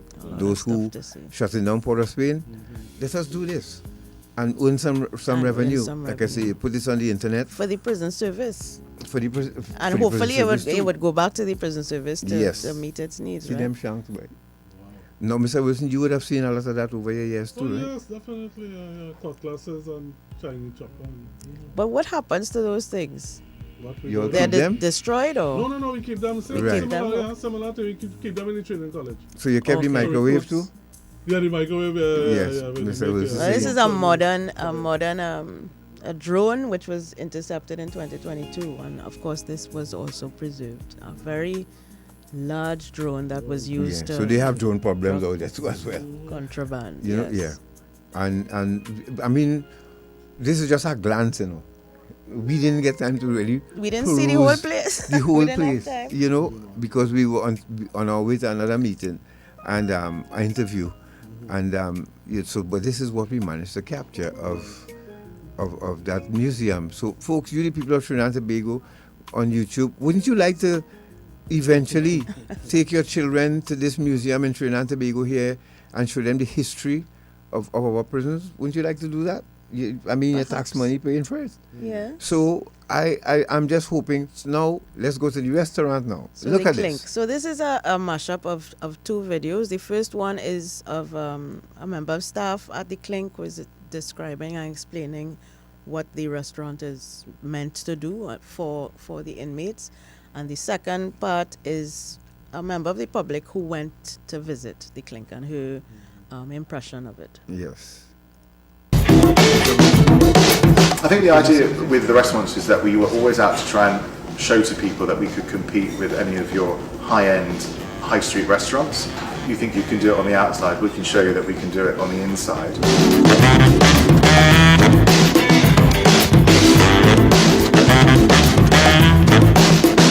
The restaurant has always gone with a modern European feel. You'll always find things such as soups, pasta dishes, seafood dishes. Our focus has been to compete with the other London restaurants, but ultimately our end goal is to provide training to the guys that are within our service, so it gives a far more wholesome experience to it. Last year we trained approximately 800 learners across the estate, with around 500 of them achieving qualifications. Some of the guys that we've worked with 9-10 years on, still in hospitality, have all stayed out of prison. We're open at the moment Sundays to Thursdays, where we offer lunchtime to the public on all those days, and then we do one evening a week, which is on a Thursday. Let's eat dinner in an actual prison, where all the staff are prisoners. You have to bring ID to get in and leave all your devices on the outside. This is the Clink restaurant inside Brixton Prison, where all the food is prepared and served by the current inmates. Now let's address the elephant in the room. For obvious security reasons, you can't take anything capable of filming into the prison with you. Security is really strict, so other than these few shots I've got here on the outside, I've got nothing to show you here. You're just going to have to watch some relevant footage while I describe it to you. The Clink is a charity that trains inmates who work towards gaining their MVQs in food and beverage service, professional cookery and food hygiene. They cook, prepare, and serve all the food, and trust me, it is delicious. The restaurant allows students to learn, engage with the public, and take their first steps towards their new life. Even all the leather upholstery and boardroom tables are made by people in a different prison at HMP Franklin. But onto the food, there are set menus. You can either go with lunch, dinner, Sunday lunch, or afternoon tea. And yes, they have options for all different kinds of dietary requirements, including vegan, so I could bring my partner with me, which is ideal because this was actually to celebrate our anniversary. We went for the gourmet evening set menu, which consisted of a amuse-bouche, a choice of starter, a choice of main, and a choice of dessert. It changes seasonally, so check out the Clink website for more. No alcohol can be served here. There's a great variety of non-alcoholic options. Expect to go through some strict security when entering the prison, but also when you make the booking. But once inside, you have amazing service and great food, plus the knowledge you are helping the staff to take their next steps in life. Would you visit this truly unique restaurant? Would you visit that truly visit unique that, restaurant? Yes. Would you eat at that restaurant? We have. We have the prison we went to the officer Clink loaf boy. at Mr. Wilson. Brixton and at Style. Remember? Yeah. Yeah. And we actually, and the public would go like for lunch in the prison. You know, and you think all the members of our public will do that? They'll say, jail food, me ain't going to eat no jail food. It's the restaurant food, you know. You saw it. Would you recommend, or you think something like that will survive here? Right. So I want to tell you this, right? One of the gurus of management, you know what he said? He said, culture eats strategy for breakfast. You know what that means? Culture eats strategy for breakfast. Right. You know what he says? You know what he's saying? It all depends on our culture. I don't think that we are ready for this. You see, restaurant, here the first thing you will hear. They must be spitting on that. They must be. You understand what I'm saying? Yeah. That will be the mindset of persons. That's why I'm So saying, God, narrow-minded, yeah, boy. it is important. That's what I'm saying. A program like this is important for us to discuss frankly what is happening, what should happen, how people should look at things. Yeah. Right? So we could take some calls. Yeah. Let's in terms of how we see inmates, because one of the things I'm saying to God is that the families of inmates who have offended are also victims. Yes, absolutely. They are victims, and that is what hurts, because why should you blame a child or a spouse for something that the husband that she probably didn't know he was doing? Correct. And they may suffer. And they do suffer. Because we put everybody in one basket. Yep. You know? Yeah. So it's difficult a lot of times for us to come to that point where we could, you see, forgiveness? And that's what I'm talking about, restorative justice and that kind of intervention, so we could learn to forgive. Mr. Wilson, you know, I pray too that I mightn't be alive to see it, but that some government would see the benefit in having people like me and Prim Badri, who we had here last week, and others, you know, who came out of prison and now want to give back to society in this way. This is what you ask people to do. You come out of prison, we want to stop the recidivism, move that revolving door. Okay, so if people like me doing it, then why not support us and embrace, not just indulge, but embrace. And it is not a blueprint. It is not. There's no continuity, because I could talk about the commissioners that I have dealt with, former commissioners of prisons. Mr. Roger, you saw prisoners different. You invited me to sit with hardcore prisoners, and they were sitting on high back chair when you know, and you had us around a table like a conference style, and you know, treating everybody. And then I would have met Mr. Ramuta and Mr. Martinez, and but it was a roller coaster ride, and there is no continuance, and that's the problem. The entire country, I would say. Let me tell you, God was more dangerous than that, right? Because of who I am, my personality, and I would have touched people in different ways. If you have an inmate who they probably, a former inmate, who they look at as a terrorist, and that person, because how I would have dealt with them, want to get in touch with me to tell me something. Once they call me, I get up in a network, you know, and they start to say, well, Mr. Wilson, former commissioner, like he have something with some, you understand what I'm saying? And that is where the fear is. You can't because that person might be calling you to tell you something that is important. But just the conversation, right? You stand up you could be in Port of Spain, and you stand up talking to somebody who they might be targeting, and right away, you are deemed as somebody who conniving at others to do mischief. Yeah. It happens, and that's how dangerous it could be. For me, it really doesn't matter because I know who I am. So I will always, if I see these people, they want to reach out to me, I am there for them. And I will always guide them and tell them the right thing to do. They may not do it because you can't save everybody. Correct. And going back to the relationship that you spoke about earlier, rather than the friendship. Not the friendship.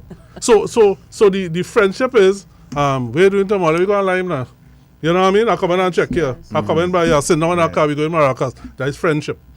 But having a conversation is a relationship. Yep. Mutual Because respect. Right, because the person can meet you and say, boss, if you're not going on with me, I feeling like I want to go back to a life of crime, you know? And you might be able to stand up there and counsel them and tell them, show them alternatives and do stuff.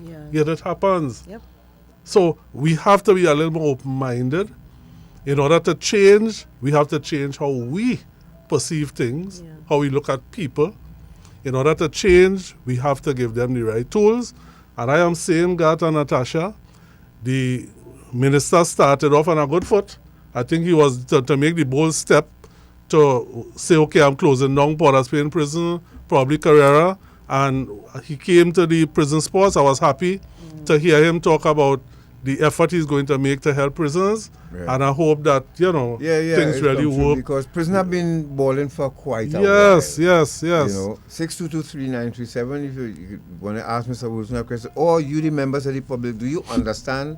Did we help you to understand now better when we say corrections and restoration and rehabilitation, what it means? And how important this system is to the whole cycle of justice. Mr. Pinal, what do you think? In the country. Yeah, even Mr. Pinal, I want to hear from you. Mr. Pinal. So you can call us at 6223937 and let's hear what you think. Should we or shouldn't we? Also, would you consider if the prison decided let's create an industry of hospitality for some inmates and decide to open a restaurant, because they have world famous bread that is served in prison. I don't know if you. No, we have it here too. Officers loaf in. We have that. You see that officers loaf here? Yes. That has. I am telling you, that is a big hit. Yes. It is world famous as far as I understand. So why not a bakery? 6223937. Give us a call. Tell us what you think. You've been talking about it for the week. So should the minister go ahead with his plans or just leave it as is because JLA make the right thing? Tell us. So Michelle says, one of the comments, starting from the front gate, some officers approach their relatives like they are guilty as the person they are coming to. They see guilty, especially the way they speak to you sometimes. I'm glad she said that. When I took over the reins, one of the first thing I did was send 20 officers to do a hospitality program in terms, because you don't get a second chance to make a first impression. So I send them to do that hospitality training so that they would deal with the public better. Yep. Right. And Annette says vindictiveness and unforgiveness is too prevalent right now. That goes back to our conversation about, is the public ready for this kind of restorative approach to incarceration and corrections? 6223937. 622. Welcome to Independency. Hello, good morning.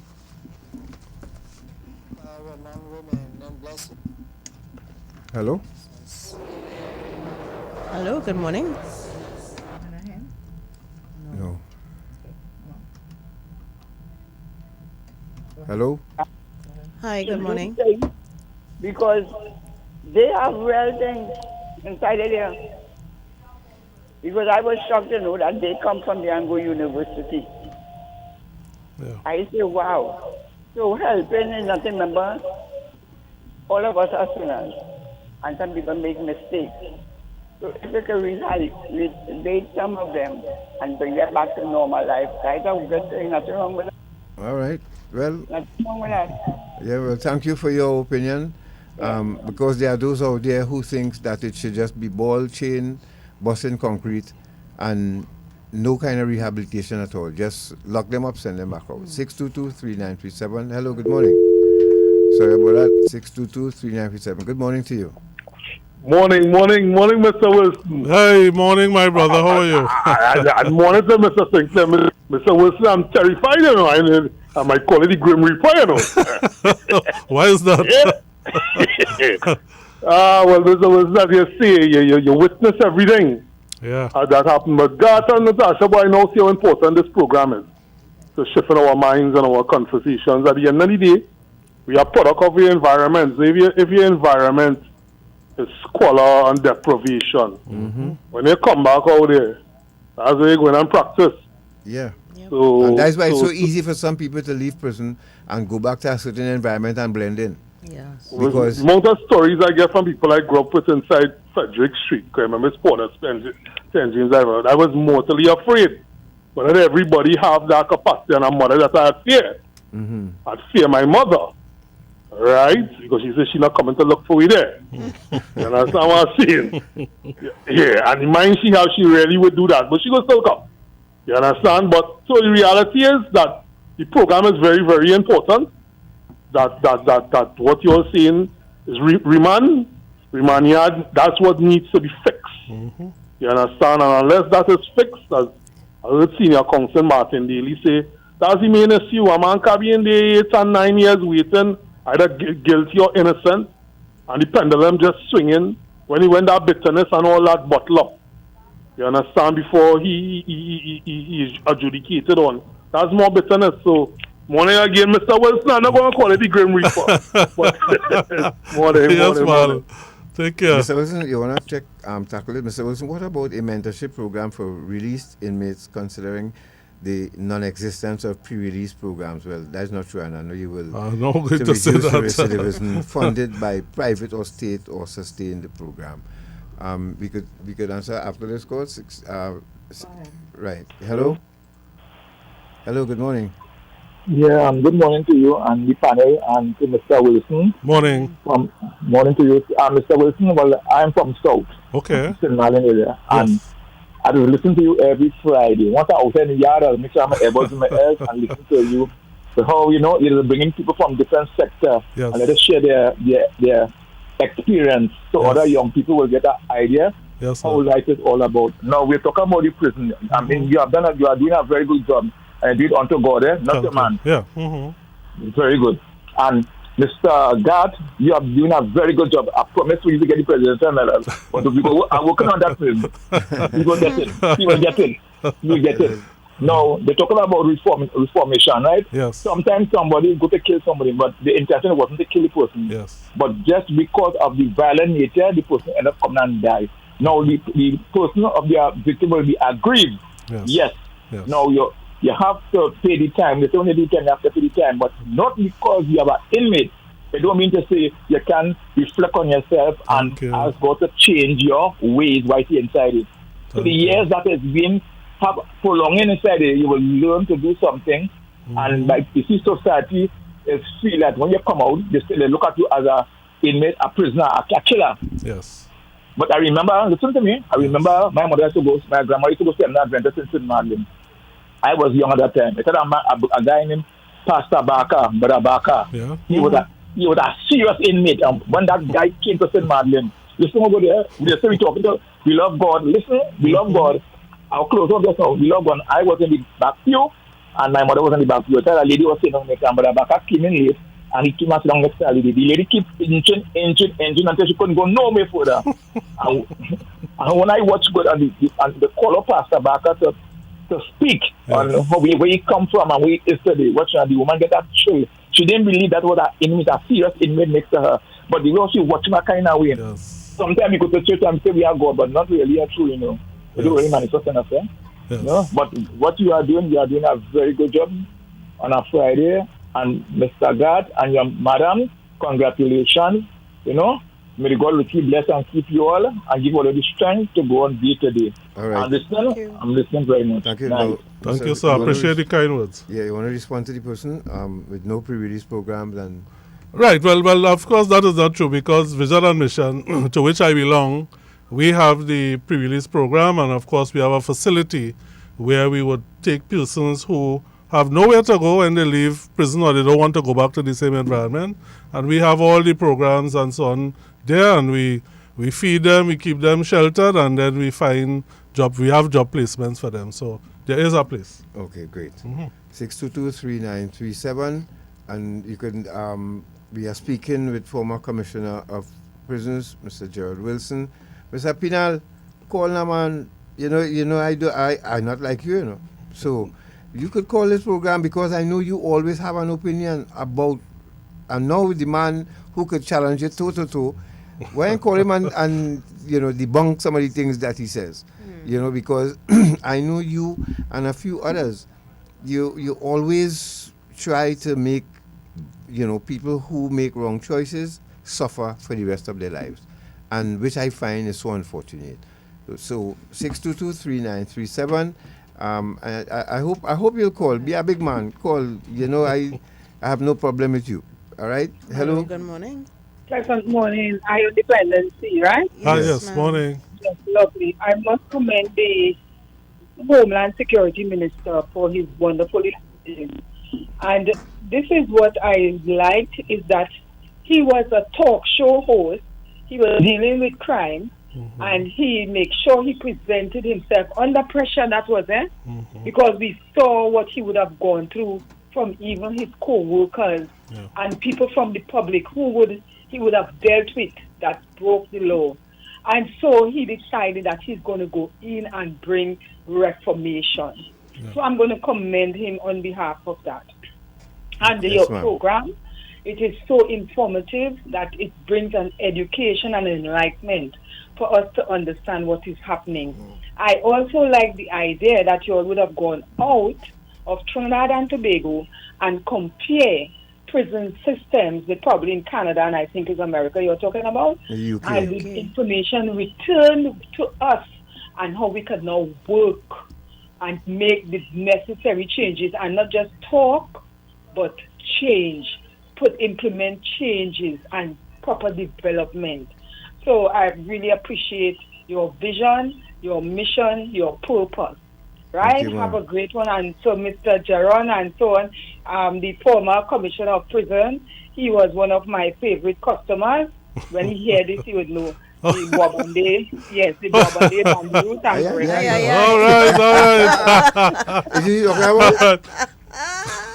All right, Mom. And now, Mr. Wilson, you're holding back things for me, man. All right, sister, thank you very much. Hello, good morning. And hello, Rosemary Bishop from Brooklyn, New York. Thank you for joining us. Thank you so much. Hello. Good morning, good morning, good morning. Morning, sir. All right, to be brief, my pet peeve is that why the physical conditions in the existing prisons cannot be easily enhanced. My view is that there are a lot of labor via the prisoners themselves. All we need is like products like bleach, scrubbing brush, soap, water, bucket, and all kinds. I think they could live or have a partnership with some hardware to provide some paint, brush, and that kind, and have a labor for us to do the work. I don't think we need legislation. I made a suggestion to somebody before, and the amount of reasons we come up with it why it can't happen. It needs legislation, it needs this and that. I think we need a few good men like Mr. Wilson there, few leadership inside the prison to say, hey, you garner in the forces of the prisoners, giving them bucket, shovel, whatever, and clean up that place on a daily basis. Also, it has skills. Them prisoners have skills. Caller, before you, because we're getting closer to cut-off time now, but do you agree that it is the right thing to do now to totally upgrade our penal institutions, turn them into correctional institutions? You think that is a rhetorical question. The answer to that is obviously yes. Thank you. But what I'm saying, we're making it too difficult. We're talking about somebody out of space, some invisible person to come and do it. We need the leadership in it. Like I figure Mr. Wilson, who was there, we need a leadership in the prison. Forget all the legislation, we need legislation, all kinds of things. We need a few good men Thank you very much, we sir. will bring the whole society along with us. We need Thank a you. few men to make that intervention and clean up that place. All right, so Thank thank you. you. You know, I've No, always that's said, a valid point. and I've always said too that we need a board of inspectors instead of one prison inspector. I recommended that even before the minister got in office. I asked him to consider it, have a board of corrections right. instead of one prison inspector. lone That inspector, that has proven to be a failure from ever since. And all they could do is write reports. But the thing is, you talking about we have more stations now, and how you expect one inspector whose job otherwise is an attorney to do that one job, to do that job while he keep his career going. I think it's somebody just collecting a stipend to do the minimal. But if you have a board of inspectors comprising of past commissioners, past prisoners, I don't know how you feel about that, Mr. Wilson. Yeah, definitely. Our board is important, and I hope it comes along. In fact, I know that with this administration, you also have the Justice Ministry. Right. So let's hope that they could, look at things like that. A It board would help. of inspectors. A board, yeah. Yes. Not a board of inspectors, a board. Yes, well, a board of A board to board of manage the corrections, prison, Yeah. to manage oversee the prison. to take the place of one prison inspector. Yes. I would, because in Canada there's that, there's so that any disciplinary action, That's right. anything for the prison is the board yeah. that helps the government make the decision. Not only that, when you have things like parole and so on too, that's what the board is right. for. Yes. So there's we another still have layer time of for a couple calls, accountability. Tamika? Yep. Let's take 6223937. Hello, welcome to Independency. Good morning to the St. Clair's and Mr. Willow. Morning, sir. Very good program, because we have genuine people discussing prison reform. But let's be realistic. You all are concerned about the betterment of the prison system so that the prisoners will get some restorative justice. Very noble of you. But the powers that be ain't taken earlier because prison reform is not sexy. We have no money in the country, so with the little bit of money that we have, they won't say to us to build new prison, especially when the minister said that he's going to build a prison in Tamana in the country, miles away where the roads are not good. So, like Dorothy, we'll have to wait to see when those plans will become a reality. Because money is the problem. They won't spend money to better the prisons when they need to pay back pay to the civil servants. But good program once more. Let's hope that something will be done, because sometimes promises are converted to a fool. But good program, safe trip home, jobless. Thank very you, much. sir. And the conversation this morning is really, as Mr. Wilson has rightly said, to try to influence the culture and the attitude of the public to what is required as far as corrections is concerned, right? To change the mindset of our people to one of restoration and not a punitive approach. Retributive approach. A retributive approach. 6223937. Can we take one more? Good morning. To change the mindset of our people. Hello. Hi, good Hello. morning. Hello, I am Dependency. Yes, it is. Hazel Thompson, I hear. Yes, ma'am. Welcome. Yes.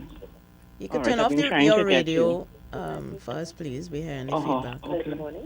Feedback. Right. All right. What I want to say, Mr. Wilson, Garth, and Natasha, Yes, ma'am.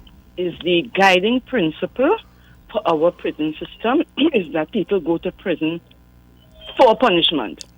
International standards dictate that it should be as punishment. Yeah.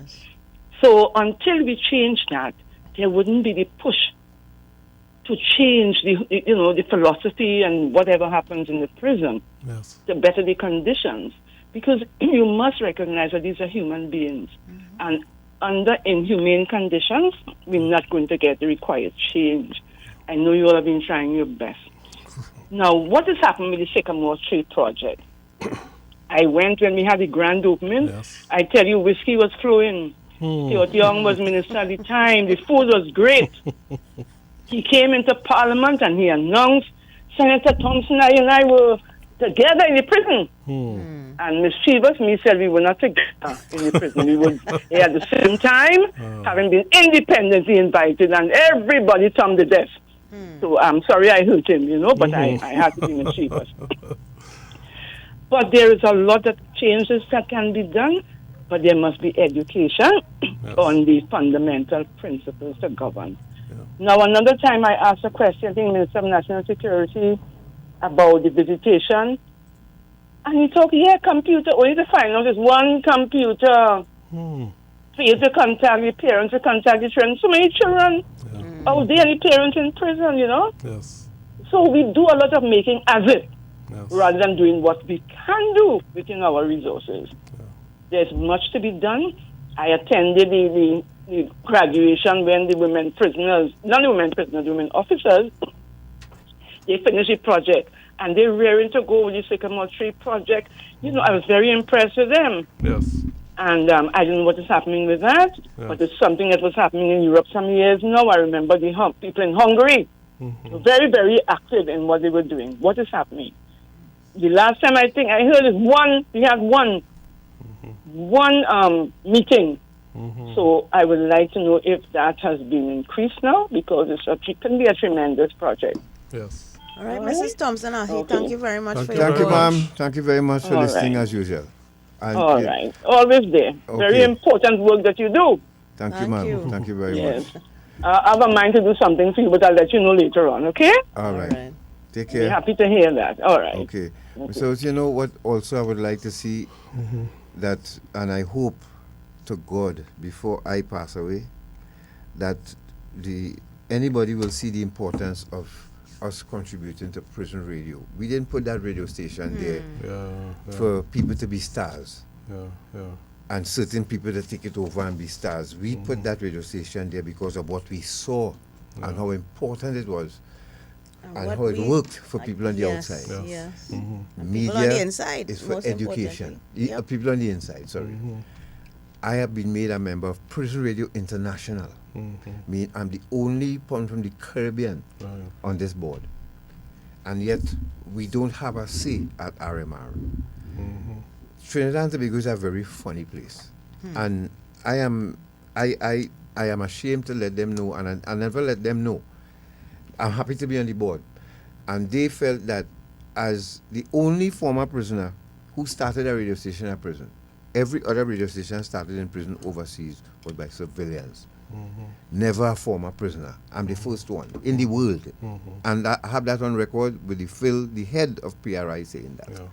The thing is, we have to change our mindset of how we see contributions coming from people like us. Yes.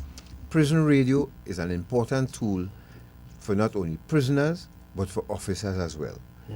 Prison radio forms a community inside prison walls. If they want Trinidad and Tobago to hear what is being discussed, they're fine. But the radio station is really for the community to have these kind of discussions. The Sycamore Tree can be done in the prison radio station studio for the entire population to listen. I'm talking about from Carrera right up to the CRC. This is what we intended for it.